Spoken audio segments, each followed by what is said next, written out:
Olá, pessoal! Hoje nós vamos estar iniciando o capítulo 1. Este capítulo 1 eu vou dividir em 2 vídeos para não ficar tão extenso a leitura, ok? Então vamos lá? Cujo título é José controla a riqueza da maior nação. Deus participou ativamente dos dramas humanos na área financeira através das gerações, desde Gênesis até o presente. Com frequência, Deus usou as finanças para mostrar sua graça, para abençoar a obediência, para provar a sua soberania e até com a finalidade de equipar uma nação para a guerra. 3 grandes transferências de riqueza na história foram tão tremendas que estão registradas detalhadamente na Bíblia. Outras incontáveis transferências de riquezas aconteceram. Mas essas 3 se sobressaem do resto, devido à natureza extremamente radical da bênção derramada sobre o povo de Deus.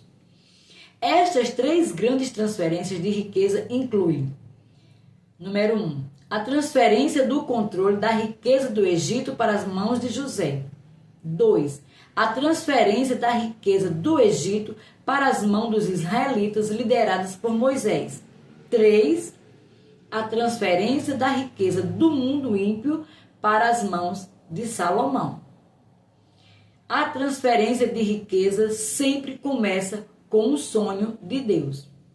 José estava contente em ser o favorito na casa de seu pai, usando as melhores roupas e sendo preferido sobre seus irmãos, mas Deus tinha planos maiores para José. Nós também podemos estar satisfeitos com as nossas circunstâncias presentes, quando estamos bem. Porém, muitos de nós permanecemos em uma função inferior àquela que Deus programou para as nossas vidas. Às vezes, Ele tem que nos levar uma crise para que nos levantemos à altura do nosso pleno potencial em Deus, até mesmo na área da riqueza. José se acomodou com a possibilidade de herdar bastante de seu pai. E era muito provável que Jacó rompesse com a tradição e entregasse a José mais do que a herança de seus irmãos, porque ele era o favorito. Porém, Deus tinha mais em mente para José. Por quê? Porque José era uma chave para a sobrevivência de Israel e pessoas-chaves posicionadas em locais estratégicos obedientes à voz de Deus devem receber as ferramentas que elas precisam para cumprir a sua vontade. Deus tem mais em mente para você. Por quê? Porque você é a sua chave na missão para todo o mundo. Subtítulo: Nós somos uma geração-chave com um propósito-chave. Somos pessoas estratégicas no tempo final com um destino específico no plano de Deus. Deus está chamando um povo para entrar no seu destino do tempo do fim, um destino financeiro. Deus é um Deus de propósitos. Ele é um Deus que planeja e criou um plano para esta geração cumprir. Qual é esse plano? Alcançar o mundo inteiro com o Evangelho de Jesus Cristo. Para que o plano de Deus se cumpra em nós, deve haver uma última grande transferência de riqueza, e para nós recebermos essa transferência, Deus deve nos tirar da zona de conforto, assim como Deus tirou José da sua zona de conforto. E Israel amava José mais do que a todos os seus filhos, porque era filho da sua velhice, e fez-lhe uma túnica de várias cores. Vendo, pois, seus irmãos que seu pai o amava mais do que a todos os seus irmãos, aborreceram-no e não podiam falar com ele pacificamente. Sonhou também José um sonho que contou a seus irmãos, por isso o aborreciam ainda mais. E disse-lhes: Ouvi, peço-vos, este sonho que tenho sonhado. Eis que estávamos atando molhos no meio do campo. E eis que o meu molho se levantava e também ficava em pé.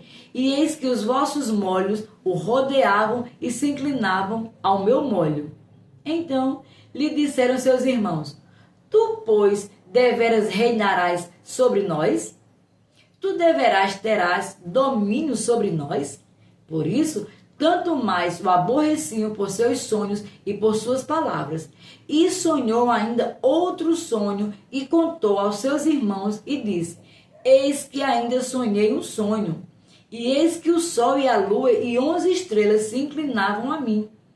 E contando a seu pai e a seus irmãos, repreendeu o seu pai e disse-lhe: Que sonho é este que sonhastes? Porventura viremos eu e tua mãe e teus irmãos a inclinar-nos perante ti em terra? Seus irmãos, pois, o invejavam. Seu pai, porém, guardava este negócio no seu coração. Gênesis, capítulo 37, do verso 3 ao 11. Subtítulo: Os religiosos não aceitaram nosso Senhor. Observe como os sonhos de José, que realmente começaram a lhe mostrar seu destino, enraiveceram seus irmãos. Em nenhum lugar da Bíblia está registrado que aqueles de fora da família de José se enraiveceram com o seu sonho. O desânimo não vem sempre daquelas fontes mais prováveis. À medida que a igreja é despertada por Deus com o sonho de destino divino que Ele coloca em nossos corações, o mundo pode nem reagir àquilo que nos proclamamos no nome de Jesus. A igreja, contudo, pode desprezar os sonhos dos justos. Martin Luther King disse: Eu tenho um sonho, e ficou firme no seu sonho contra toda a oposição. Isto lhe custou a vida.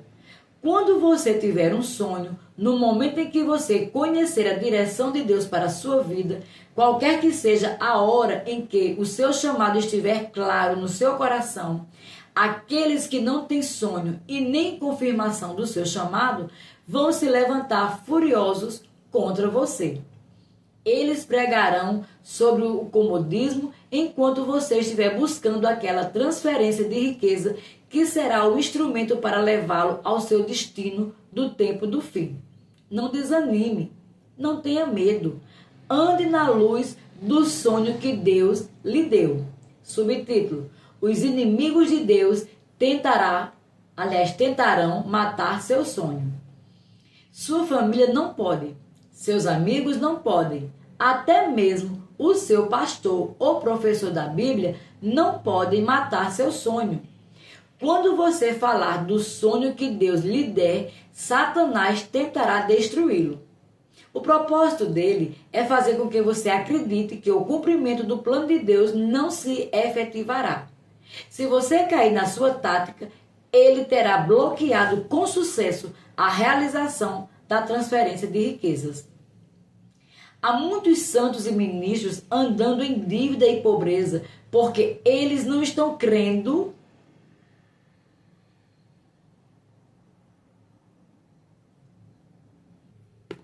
no que Deus está falando sobre o plano para a vida deles no tempo final. Logo que você se apossa do plano que está reservado para você, Deus imediatamente começa a trabalhar em sua vida para contornar todas as situações que bloqueiam o seu plano. A pobreza deve ir embora. A dívida precisa desaparecer. Mas gastos e hábitos de poupanças errados devem sumir. Mas você tem que conservar seu sonho vivo. Hoje foi desafiado a se ater aos seus sonhos quando seus irmãos conspiraram para matá-lo. O livro de Gênesis descreve como eles o jogaram dentro de um buraco e depois o venderam como escravo aos ismaelitas, que por sua vez venderam-no a Potifar no Egito. Depois, os irmãos mentiram para o pai deles e disseram-lhe que José tinha morrido, mas o sonho ainda estava vivo. Satanás já falou para você que o seu ministério está morto? O diabo já lhe falou que sua vida acabou e que não existe razão para prosseguir? Satanás já lhe disse algumas vezes que Deus não vai cumprir as suas promessas? O diabo é um mentiroso. Levante-se prontamente nos momentos de dúvida e deixe o diabo saber que Deus tem um plano para a sua vida. Não apenas você vai cumprir o chamado de Deus para a sua vida, como também Deus está lhe trazendo uma manifestação poderosa do seu derramamento de bênçãos financeiras no seu tempo final. Diga: eu faço parte da última grande transferência de riqueza. Provérbios 13, 22. Eu não estou falando de você receber um aumento de salário. Estou falando de um milagre de transferências de riqueza que virá através do poder reprodutor de Deus, ativando a nossa semente. Veja o que aconteceu com José. Primeiramente, ele foi o favorito da sua casa. A seguir, foi vendido como escravo e trabalhou para Potifar. Depois, foi lançado na prisão por um crime que não cometeu. Subtítulo: suas circunstâncias presentes não têm influência no seu futuro com Deus. Não olhe para o que você vê com seus olhos naturais. Se José tivesse olhado, ele teria desistido muito antes de receber a primeira grande transferência de riqueza. Ele trabalhou para Potifar e era tão conceituado que Potifar parou de se importar em fazer suas contas. Não havia restrições para José e Potifar prosperou. Porém, mais tarde, a mulher de Potifar começou a perseguir José sexualmente, mas ele recusou as suas propostas por causa da sua integridade e seu grande amor a Deus. A mulher de Potifar acusou falsamente de tentar o estupro e José acabou na prisão. O que havia acontecido com os sonhos de José? O que tem acontecido com os seus sonhos? Eles estão vivos em meio às circunstâncias difíceis que você não compreende? José manteve o seu sonho vivo. A transferência de riqueza foi mantida intacta no futuro de José, porque José não olhou para as circunstâncias do momento como um caminho para a prosperidade. Ele olhava na direção de Deus, aguardando uma grande transferência de riqueza. Não permita que a sua situação presente dite o que seu futuro reserva. Prepare-se. Deus está preparando uma grande transferência de riqueza que arremessará o seu povo para a colheita final, independentemente das circunstâncias atuais. Subtítulo: a grande transferência de riqueza não é para os indolentes. Na miséria da prisão, indolentes, é para aqueles que mantêm vivos seus sonhos. Na miséria da prisão, José não esqueceu os sonhos que Deus lhe dera quando ainda jovem. Ele recusou-se a ouvir a voz de seus irmãos que o condenavam por aquilo que ele acreditava. Frente a uma derrota certa, ele continuava de espera em espera pelo destino final que lhe estava reservado por Deus. O Senhor, porém, estava com José e estendeu sobre ele a sua benignidade e deu-lhe graça aos olhos ao carcereiro Mó, e o carcereiro Mó entregou na mão de José todos os presos que estavam na casa do cárcere. E ele fazia tudo o que se devia fazer ali. E o carcereiro Mó não teve cuidado de nenhuma coisa que estava na mão dele, porquanto o Senhor estava com ele, e tudo o que ele fazia, o Senhor prosperava. Gênesis capítulo 39, verso 21 ao 23. José não foi negligente. Ele estava totalmente preparado, com um caráter íntegro vindo de Deus, que o moldou para receber a primeira grande transferência de riqueza. Quando escravo, propôs no coração ser o melhor escravo que pudesse existir, independentemente do que receber em troca. Sua recompensa advinda de Deus foi no caráter e não em dinheiro imediato. Ele entregava ao seu patrão grande lucro e foi levantado como cabeça da casa. Quando foi preso, propôs no coração ser o melhor prisioneiro que pudesse existir. Organizou os prisioneiros e transformou-se no chefe deles, administrando o meio e as circunstâncias ao seu redor. Subtítulo: Caráter é uma exigência para o recebimento da grande transferência de riqueza. Sem o tipo de caráter que Deus colocou na vida de José, Deus não nos fará participante da grande transferência de riqueza. Por quê? Porque sem o caráter, a grande riqueza nos destruirá. O livro de Provérbios diz muito claramente de que maneira Deus deseja nos abençoar. Diz, Provérbios 1:32, a prosperidade dos loucos os destruirá. Provérbios 10:22 diz, a bênção do Senhor é que enriquece e ele não acrescenta dores. Deus sabe que muitos na igreja têm tão pouco caráter no que diz respeito a finanças que uma grande transferência de riquezas para suas vidas faria com que se destruíssem. Deus não está interessado em nos dar algo que nos destrua, mas está interessado em nos moldar e edificar nosso caráter para nos levar a uma posição na qual possamos lidar com qualquer coisa que Ele nos conceda.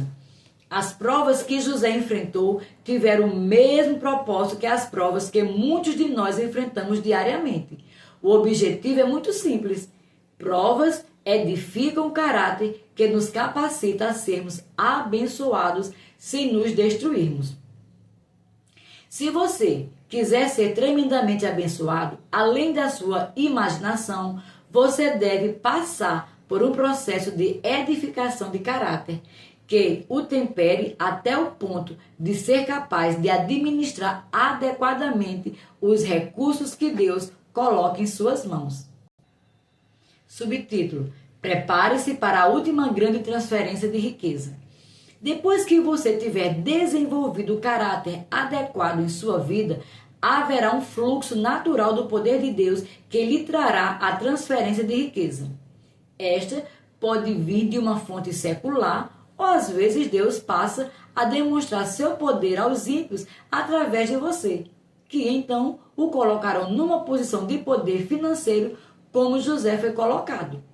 E aconteceu, depois destas coisas, que pecaram o copeiro do rei do Egito e o padeiro contra o seu senhor, o rei do Egito. Indignou-se Faraó muito contra os seus 2 eunucos, contra o copeiro Mó e contra o padeiro Mó, e entregou-os na prisão, na casa do capitão da guarda, na casa do cárcere, no lugar onde José estava preso. E o capitão da guarda pô-los a cargo de José para que os servisse. E estiveram muitos dias na prisão. E ambos sonharam um sonho, cada um seu sonho na mesma noite, cada um conforme a interpretação do seu sonho, o copeiro e o padeiro do rei do Egito, que estavam presos na casa do cárcere. E veio José a eles pela manhã e olhou para eles, e eis que estavam turbados. Então perguntou aos eunucos de Faraó, que com ele estavam no cárcere da casa de seu senhor, dizendo, por que estão hoje tristes os vossos semblantes? E eles disseram, temos sonhado um sonho e ninguém há que o interprete. E José disse-lhes, não são de Deus as interpretações? Contai-me, peço-vos. Gênesis 40, verso 1. Ficamos por aqui, até o próximo vídeo.